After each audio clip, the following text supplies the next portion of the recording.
Hello, I'm 41% into A Story of a Marriage by Andrew Sean Greer, a 2008 historical novel um, that is starts off by with a wife Pearlie saying she never knew her husband.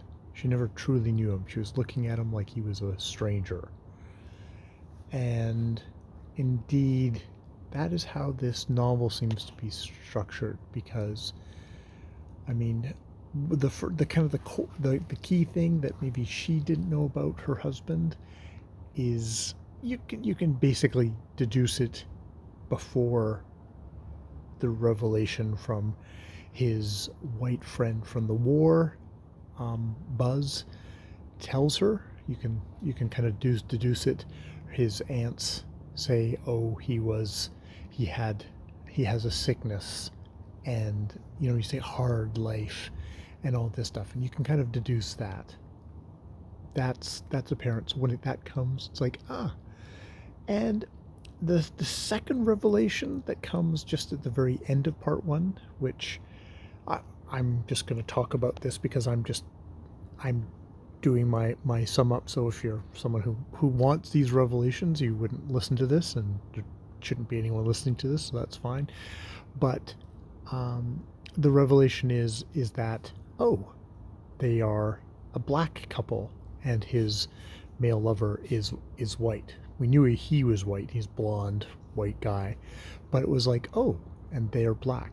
Which listening to this on audiobook is interesting because I don't know who the narrator is, but the woman who is the narrator has a voice that I was like, oh, this is interesting. It's a black sounding narrator, and yet there doesn't seem to be anything overt in the book of this I think it's 1953 kind of post World War II story that they've kind of they knew each other before the war in the hometown, and then they met again in San Francisco and they got married. There wasn't any kind of overt something saying that that they are black. There was the odd little thing about how Pearlie would talk about black people that it was like, it sounds slightly like if I'd be better at picking up things, I would get this. But it was more just like, the narrator, her voice sounds like a black woman. And yeah, that's so. Maybe I wouldn't, if I'd been reading it, I wouldn't have. Maybe I would have only gotten it slightly from the text, which I think the text has it there too. But it's interesting listening to it being on audiobook. That's like, I can pick that up too. And then we get into the second book, and we find out that it's presented at the first part that's like, kind of very uncomplicated. He ended up going off to war, and they kind of so they didn't see each other after that. It was only at that point, and she maybe wasn't that much of a part of his life beforehand. So it was like, hi, I'm Pearlie, and he initially doesn't seem to actually recognize who she is in the first telling, but when we get into the second telling, we find out that he had actually gotten his draft notice and ignored it and didn't go, and his older mother and Pearlie helped hide him, and indeed she'd visit him, kind of keeping it concealed. This is eventually found out, and he's hauled in, and then he's sent off to war, and his ship is blown out from underneath him, and he ends up in the sea in kind of burning oil, and is mistakenly put into have a white roommate, and that white roommate is Buzz. And we've heard in the first part that that's when they began to have their relationship. And indeed, Buzz has arrived in the first part, and he tells her of this story, all in the thing of like, I want you know, I'm going to take him away with me, because it's like that's really the way it is. And indeed, there's a whole bunch of stuff in the first part where it's like he's got a bad heart. They sleep in separate beds in separate rooms.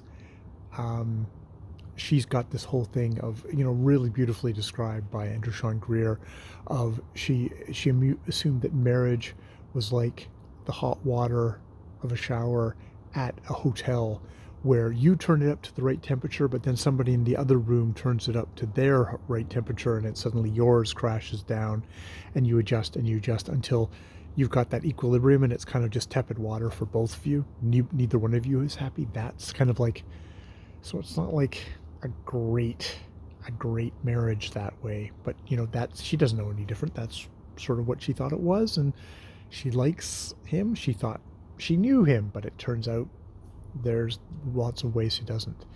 And Buzz's thing, the next revelation is Buzz is like, okay, but there's also, I need your help. It's like, well, why do you need my help?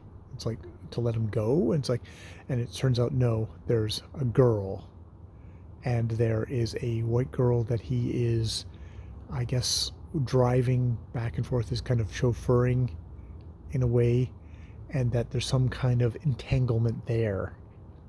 And so he needs her help with that. And so that's how far we've gotten. Andrew Sean Greer is just a beautiful writer.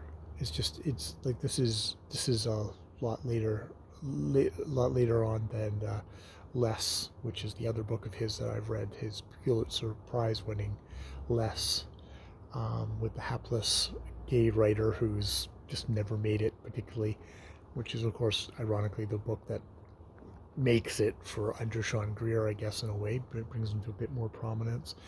But yeah, he's a beautiful writer. It's interesting, you know, I think this is his first novel. He's writing a woman of color, back in history. So it's obviously, he's an ambitious guy, and somebody who's like ready to push things of like what he as maybe a white gay man is allowed, permitted, expected to be able to write. It's interesting. And he's playing this game with the reader of like, okay, you think you know what's going on. Oh, no, now you don't know what's going on. Oh, no, you don't know what's going on again. You know, there's this, which is the carpet pull of what's happening to Pearlie, about what she thinks she knows about her husband, what she thinks she knows is true, and this whole shaking of how can you ever truly know anyone, and how wrong maybe she was about um, her husband, Holland, how much she truly did know about him. All right, so yeah, that's the first 41% of the story of a marriage. All right, more videos later.